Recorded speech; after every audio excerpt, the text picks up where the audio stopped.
السلام علیکم۔ پرسرار واقعات کے سبھی سننے والوں کو میں اپنے چینل میں خوش آمدید کہتی ہوں۔ امید کرتی ہوں آپ سب لوگ خیریت سے ہوں گے، جہاں ہوں گے خوش ہوں گے، اور میرے چینل کے پرسرار واقعات کو بہت پسند کرتے ہوں گے۔ سلسلہ شروع کرتے ہیں آج کے پرسرار واقعات کا۔ بڑھتے ہیں آج کے پہلے قصے کی طرف۔ یہ خوفناک واقعات جو ہیں میرے ساتھ حامد شیئر کر رہے ہیں۔ حامد کہتے ہیں ہم لوگ کراچی کے رہنے والے ہیں، اور آج آپ کے ساتھ ہم لوگوں کی زندگی کے ایسے خوفناک واقعات شیئر کروں گا جن کا اثر آج بھی ہم لوگوں کی زندگیوں پر ہے۔ آج سے 12 سال پرانی بات ہے۔ میرے تایا ابو نے جو سپر ہائی وے ہے وہاں پر ایک بہت بڑا گھر تھا، مینشن تھا، ایک گھر تھا، وہ کسی سے خریدا۔ بیسیکلی وہ ان کے ایک دوست تھے، تو وہ باہر کے ملک جیسے شفٹ ہو رہے تھے، جرمنی شفٹ ہو رہے تھے، تو انہوں نے میرے تایا ابو سے کہا کہ اس کی آدھی قیمت آپ مجھے اب دے دیں، باقی پھر آہستہ آہستہ آپ مجھے دیتے رہیے گا۔ تایا ابو کی کچھ پراپرٹی پڑی ہوئی تھی، انہوں نے وہ سیل کر کے ان سے وہ جو سارا ایک بنگلہ سا تھا وہ خرید لیا۔ وہ بہت زیادہ آدمی جو تھا، وہ ان کا دوست بھی تھا، وہ خوش ہوا، اس نے کہا ٹھیک ہے میرے دوست کے پاس ہی ہے تو میں بھی یہاں پر آ جایا کروں گا کبھی جب میں نے آنا ہوا۔ تایا ابو نے ہم سب کو بتایا کہ میں نے سپر ہائی وے پہ اس طرح سے ایک بہت خوبصورت اور بہت بڑا گھر خریدا ہے، تو ہم لوگ سب چلیں گے وہاں پہ، دیکھ کر آئیں گے۔ تقریباً اس کو بھی خریدے ہوئے تایا ابو کو 10-15 دن ہوئے تھے۔ ہم ساری فیملی نے پلان بنایا کہ ہم لوگ وہاں پر جائیں گے اور دیکھیں گے وہ کیسا ہے کیسا نہیں۔ تایا ابو نے اس کی بڑی تعریفیں کی ہوئی تھی، بہت بڑا خوبصورت وہ بنگلہ تھا۔ وہاں پر جب ہم لوگ گئے، شام کے ٹائم ہم لوگ پہنچے، ہم لوگوں کی فیملی تھی، تایا ابو کی فیملی تھی۔ جب ہم لوگ وہاں پر گئے، وہ اتنا خوبصورت ہے، اتنا عالی شان، اتنا بڑا، دیکھ کر پتہ لگ رہا تھا کہ بہت محنت سے اور بڑی خوبصورتی سے اس کو بنایا گیا ہے۔ اس کے در و دیوار، اس کے جو لان تھے، وہاں پر جو پودوں کے سٹائل، جو پلانٹس کی کٹنگ تھی، ہر چیز بہت خوبصورت تھی۔ ہم لوگ تو دیکھ کر ہی حیران ہو گئے کتنا خوبصورت یہ بنگلہ ہے۔ تو تایا ابو کی فیملی جو تھی وہ لوگ کہنے لگے ہم لوگوں نے یہیں پر شفٹ ہونا ہے۔ ہم لوگوں نے اپنا وہ جو شہر والا گھر ہے جہاں پر وہ مین کراچی میں رہتے تھے، وہاں پر ہم نے نہیں رہنا، ہم نے یہاں پر شفٹ ہونا ہے۔ ہم ضد کرنے لگے، بنگلہ بھی کافی بڑا تھا۔ تایا ابو نے کہا کہ ٹھیک ہے ہم لوگ ادھر شفٹ ہو جاتے ہیں، یہاں تک کہ ہمیں تایا ابو نے یہ بھی کہہ دیا کہ آپ لوگ بھی ادھر ہمارے ساتھ شفٹ ہو جائیں، بہت بڑی جگہ ہے، ہم دونوں فیملی سے اکٹھی رہ لیں گی۔ ہم لوگوں کا بھی اتنا خاص پلان نہیں تھا، لیکن امی ابو نے یہ کہا کہ چلو ہم لوگ رہنے کے لیے آ جایا کریں گے، لیکن مکمل ہم لوگوں نے یہاں پر شفٹ نہیں ہونا، کیونکہ وہ شہر سے کافی دور تھا اور ہم لوگوں کے کالج یونیورسٹیز تھی، تو اس لیے ہم لوگ وہاں پر شفٹ نہیں ہو سکتے تھے۔ تایا ابو کے جو بچے تھے وہ پڑھ چکے تھے سب، اور سب اپنے جیسے آن لائن بزنس اور ان چیزوں میں تھے، وہ لوگ وہاں پر شفٹ ہونے کے لیے ایگری ہو گئے۔ 5-10 دن لگے، وہ لوگ وہاں پر شفٹ ہو گئے۔ اب جو تایا ابو لوگوں کا وہ بنگلہ تھا نیا، اس طرف جانے کے لیے بھی پراپر ایک سڑک لگتی تھی، ایک چھوٹی سی سڑک تھی جس کو وہ اینڈ پر جاتی ہے اس بنگلے کی طرف تھی۔ وہ سڑک درختوں سے گھیرے رہتی تھی اور بڑی خوبصورت بھی لگتی تھی۔ ہم لوگ جیسے وہاں پر رہے، شام تک ہم لوگوں نے انجوائے کیا، پھر ہم لوگ واپس آ گئے رات کو۔ کھانا بھی ہم لوگ لے گئے تھے ساتھ، دونوں فیملیز گھر سے بنا کر، تو ہم لوگوں نے وہیں کھانا وغیرہ بھی کھایا تھا۔ جب ہم لوگ واپس آئے اس کے تقریباً 1 ہفتے کے بعد وہاں پر تایا ابو لوگوں کی فیملی شفٹ ہو گئی۔ وہ لوگ بہت ایکسائٹیڈ تھے، بہت خوش تھے، ہم لوگوں کو بار بار کہتے تھے کہ بس آپ لوگ بھی آ کر رہیں۔ ہم لوگوں نے پلان کیا، اس کے نیکسٹ ویک ہم لوگ ان کے پاس چلے گئے رہنے کے لیے۔ ہم دونوں بھائی تھے اور ساتھ میری سسٹر تھی، ہم لوگ چلے گئے، امی ابو ابھی نہیں آئے تھے۔ اب ہم لوگوں کے جو کزن تھے ان سے بہت زیادہ دوستی تھی۔ میرا کزن جو ہے اس کا نیم عاصم ہے، تو عاصم مجھے یہ کہنے لگا چلو ہم لوگ جا کر پیزا لے کر آتے ہیں۔ رات کو ہم لوگوں کو بھوک لگ گئی، 12:30 پونے 1 بجے کا ٹائم تھا۔ ہم لوگوں نے گاڑی نکالی اور ہم لوگ پیزا لینے کے لیے چلے گئے۔ اب سپر ہائی وے سے شہر کی طرف آنا کافی زیادہ وہ بن جاتا ہے، ڈسٹنس بن جاتا ہے۔ ہم لوگ گئے وہاں سے، پیزا لیتے لیتے ہم لوگوں کو تقریباً 2 بج گئے۔ جیسے ہم لوگ واپس آئے، ہم لوگ بنگلے کی طرف آ رہے تھے، تو ہم لوگ کیا دیکھتے ہیں کہ ایک آدمی ہے، بہت قداور، عجیب و غریب آدمی ہے، اور وہ اس اندھیرے میں جیسے وہ سڑک کے اوپر چلتا ہوا جا رہا ہے۔ گاڑی کی لائٹ میں وہ ہمیں باقاعدہ نظر آ رہا تھا۔ قد بھی اس کا بہت لمبا تھا، کالا لباس تھا، جسم بھی بہت چوڑا تھا۔ تو میرا کزن کہنے لگا یہ آدمی ہمارے گھر کی طرف کیوں جا رہا ہے، پتہ نہیں یہ کون ہے، دیکھنا چاہیے کوئی چور وغیرہ نہ ہو۔ اور ایک عجیب و غریب بات یہ تھی کہ جیسے اس کے پاؤں میں کوئی زنجیر باندھی ہوئی تھی، وہ زنجیر بھی پیچھے تک، جیسے وہ زنجیر آدھی آدھی سڑک پر وہ زنجیر بھی تھی، تو گھسیٹتا ہوا زنجیر کو جا رہا تھا، چل بھی ایسے رہا تھا جیسے اپنے پاؤں گھسیٹ کر چل رہا ہے وہ۔ ہم لوگوں نے جب یہ دیکھا، میرے کزن نے گاڑی تیز کر لی، تھوڑی سی اور گاڑی تیز کی تو اتنے میں جیسے وہ بالکل بنگلے کے پاس پہنچ گیا تھا۔ وہاں پر بھی اب جیسے گیٹ لائٹ لگی ہوئی تھی، اور جب گاڑی کی لائٹ پڑی تو اس آدمی کا سر نہیں تھا، وہ ایک سر کٹا تھا۔ ہم لوگوں کو یقین ہی نہیں آ رہا تھا اپنی آنکھوں پر کہ ہم لوگ یہ کیا دیکھ رہے ہیں، بھلا سر کٹا کیسے ہو سکتا ہے؟ اس آدمی کا سر نہیں تھا، دھڑ تھا، کندھے بہت چوڑے تھے، اور جیسے زنجیر باندھی ہوئی تھی۔ وہ میرے کزن جو ہے، میں تایا ابو کے گھر کے سامنے آ کر کھڑا ہو گیا۔ ہم لوگوں نے ہارن بجانا شروع کر دیا۔ جیسے ہی ہارن بجاتے گئے، ایک دم سے باقاعدہ ایسا لگا جیسے وہ دوسری طرف ٹرن ہوا ہے، اور وہ زنجیر جو گیٹ تک پھیلی ہوئی تھی وہ بھی ایک دم سے جیسے غائب ہو گئی۔ جیسے ہم لوگوں نے ہارن بجایا تو واچ مین نے دروازہ کھول دیا۔ ہم لوگ جب اندر گاڑی لے کر گئے، ہم لوگ کانپ رہے تھے، ہم لوگ بھاگے اندر، ہم نے شور مچا دیا کہ ہم لوگوں نے باہر ایسے ایک آدمی کو دیکھا جس کا سر نہیں ہے، ہم نے سر کٹا دیکھا ہے۔ تایا ابو جاگے، تائی اماں جاگی، سب جاگے کہ یہ کیا کہہ رہے ہیں۔ تایا ابو ڈانٹنے لگے کہ تم لوگ اتنی رات کو باہر گئے کیوں؟ سنسان راستہ ہے، سنسان علاقہ ہے، تم لوگ یہاں سے باہر چلے گئے ہو، کیونکہ رات سے اس طرف اتنی ٹریفک نہیں ہوتی تھی۔ جب ہم لوگوں نے تایا ابو کو بتایا، واچ مین کو بھیجا، واچ مین باہر جا کر چاروں طرف دیکھ کر آیا، کہیں نہ کوئی بندہ نہ بندے کے ساتھ کوئی بھی نہیں تھا۔ تایا ابو نے کہا اگر تو یہ تم لوگ مذاق کر رہے ہو تو بہت غلط مذاق ہے، لیکن ہم لوگوں کی حالتیں ایسی تھی، ان کو یقین آ گیا کہ ہم لوگ جھوٹ نہیں بول رہے، کوئی بات تو ہے۔ اس دن تو وہ بس ہمیں نظر آیا، ہم لوگ بہت زیادہ خوفزدہ ہو گئے۔ ہم لوگوں نے باقی سب لوگوں کو بھی بتایا، تایا ابو لوگ جا کر سو گئے۔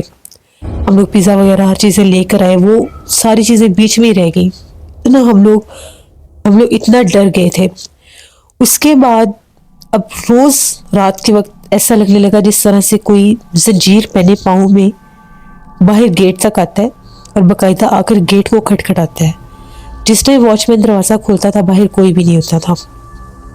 3 دن اس نے دروازہ کھٹکھٹایا۔ تایا ابو بھی بہت زیادہ پریشان، واچ مین روز بتاتا ہے کہ جی رات کو کوئی بیٹھنے نہیں دیتا، دروازہ کھٹکھٹاتا ہے۔ اب چوتھی رات جو تھی، تایا ابو نے کہا جب کوئی دروازہ کھٹکھٹائے تم نے مجھے بتانا۔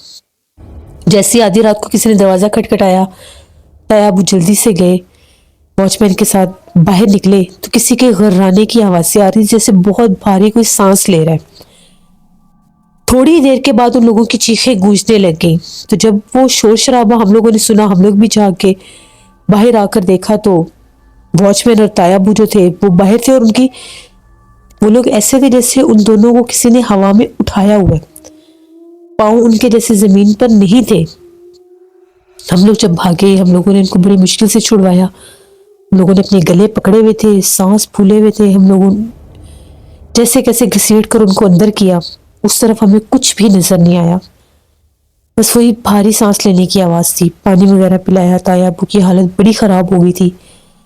وہ کہتے ہیں کہ جب کسی نے دروازہ کھٹکھٹایا، ہم لوگ باہر نکلے تو ایک دم سے بہت بھاری بھرکم کوئی وجود تھا، کوئی آدمی ہم لوگوں کے سامنے، اس نے ہمیں اٹھا لیا۔ اس کے دھڑ پر سر نہیں تھا، وہ سر کٹا تھا کوئی۔ چہرہ تو ہم کیسے دیکھتے، ہم نے تو صرف جسم دیکھا تھا، ہم نے شور مچا دیا یہاں پہ کسی سر کٹے کا بسیر ہے۔ خوف و ہراس پھیل گیا، تائی اماں بھی رونے لگ گئی، ان کی بیٹیاں بھی کہ ہم نے یہاں پر نہیں رہنا، ہم تو اتنے شوق سے یہاں پر آئے تھے، یہ سب کیا ہے۔ واچ مین کی حالت اتنی خراب ہو گئی، وہ بھی ڈر سے کانپنے لگ گیا۔ اس نے کہا میں نے تو یہاں پر رات کے ٹائم ڈیوٹی نہیں کرنی۔ اس وقت تو سچویشن کو ہم لوگوں نے جیسے کیسے ہینڈل کیا کہ کوئی بھی دروازہ کھٹکھٹائے دروازہ نہیں کھولنا۔ واچ مین کو بھی سرونٹ کوارٹر کی طرف ایک کمرہ دے دیا، اس سے کہا کہ گیٹ والے کمرے کی طرف تم نے نہیں رہنا رات کو۔ جیسے صبح ہوئی، تایا ابو کو اتنا بخار تھا، امی ابو کو اس بات کا پتہ چلا، وہ لوگ بھی آگے ساری بات پوچھی، ہم لوگوں نے بھی بتائی۔ میرے ابو جو ہیں وہ اکثر یہ روحانی جو محفلیں ہوتی ہیں ان میں جایا کرتے تھے، وہ ایک بزرگ کو جانتے تھے۔ ابو نے ان سے رابطہ کیا، ان سے بات کی، وہ جو بزرگ تھے انہوں نے ساری بات سنی، انہوں نے کہا کہ یہ جنات کی ایک قسم ہوتی ہے، ایک شیطانی قوت ہوتی ہے، اس کا بسیرا اگر جس جگہ پر ہو جائے وہاں پر کسی کو آباد نہیں ہونے دیتا۔ یہ اسی طرح سے اپنا آپ ظاہر کرتا ہے اور گھروں کے گھر یہ خالی کر دیتا ہے اور یہ اپنے اسی روپ میں رہتا ہے. یہی اس کا اصل روپ ہوتا ہے.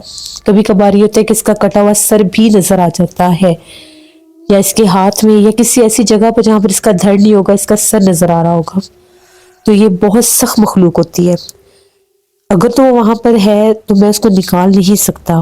بہتر یہ ہے کہ آپ کسی عامل کا پتہ کریں کہ جو عامل اس پر کنٹرول پا سکے. لیکن میں آپ کے کہنے پر ایک دفعہ آؤں گا, میں وزٹ کروں گا کہ وہاں پر معاملات کیا ہیں. ابو سے ان کی بات ہوئی, عصر کے قریب کہیں وہ آئے وہاں پر لوکیشن وغیرہ لے کے. جیسے وہ آئے, وہ سڑک سے داخل ہوتے ساتھ ہی انہوں نے کہا کہ یہ پورا راستہ ہی بہت زیادہ آسیب زدہ ہے. یہاں پر اتنی بھاری مخلوق کا بسیرا ہے کہ اس بنگلے میں کوئی بھی نہیں رہ سکتا.